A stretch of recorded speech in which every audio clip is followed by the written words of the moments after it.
Hey there, and thank you for joining. My name is Mr. Space, and you are watching the first ever episode of BIC, Back to Space Improvisation Concepts.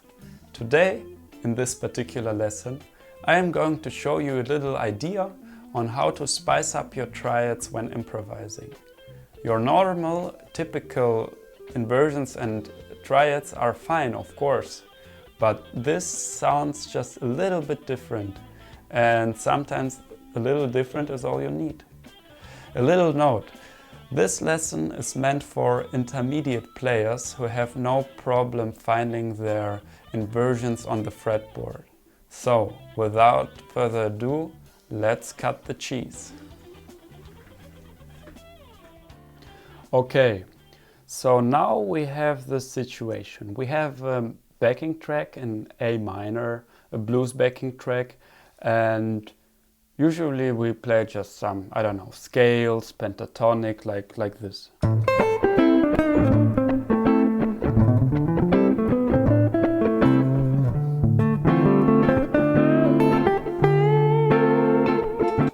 Now if we want to add like chords, harmonies, inversions, for example, for now we are playing second inversions. All of the fretboard, like we always do, like A minor, B diminished, C major, D minor, E minor, and so on.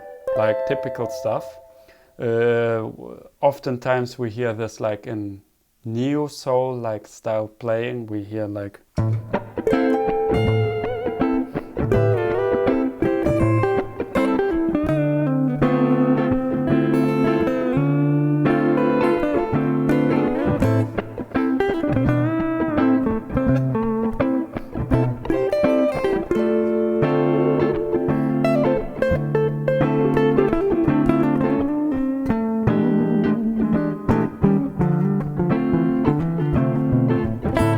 I actively incorporated chords right now, yes? So these were my shapes. So this is nothing special as well. But now in the next take I am going to alternate those shapes. I will show you how I think about them, and you will hear that it sounds completely different. Alright, this won't be easy for the fingers, but let's start basic.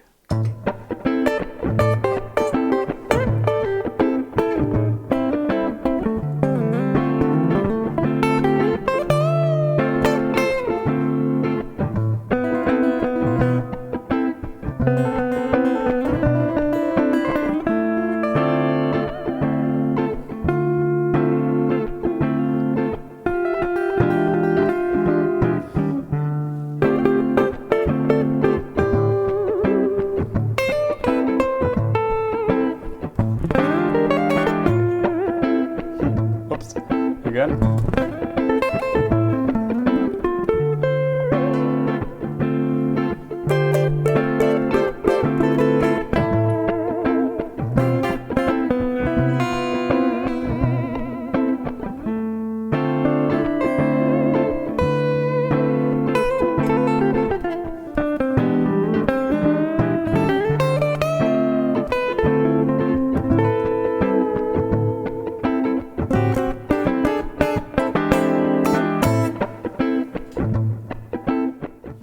So, you just listened to my second improvisation. I took this take on purpose because I had a little mistake in there. And you know, the internet makes it seem as though you are the only one who makes mistakes. But remember, this is simply not the case. Anyhow, in the second improvisation, I tried to emphasize those weird shapes. Listen to them again, like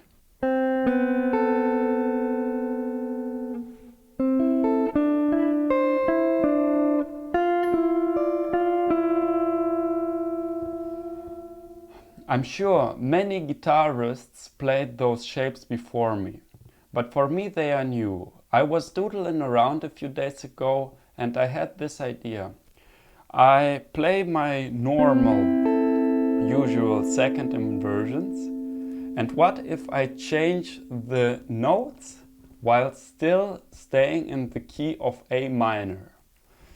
So I raised up my fifth and I got an F major. And I went down with my root. And you see, we have an F sus. So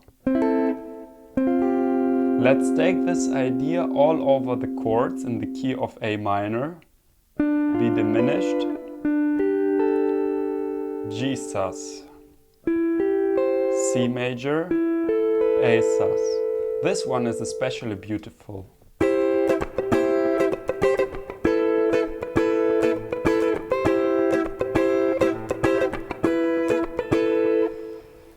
You know, because we just played the C major and we go to the A sus, although there is no minor third, we still hear this A minor.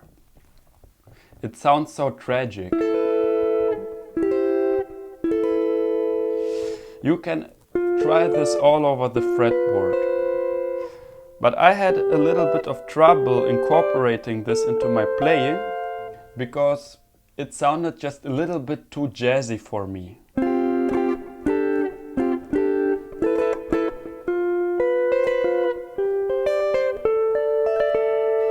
And I tried the same concept but the other way around.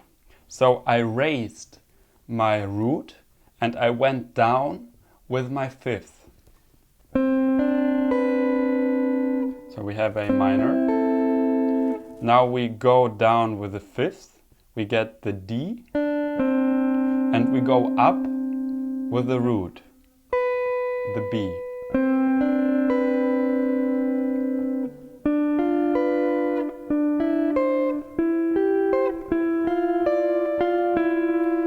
Some of these shapes sound especially haunting because of this flat second or big seventh. It depends on how you look at it.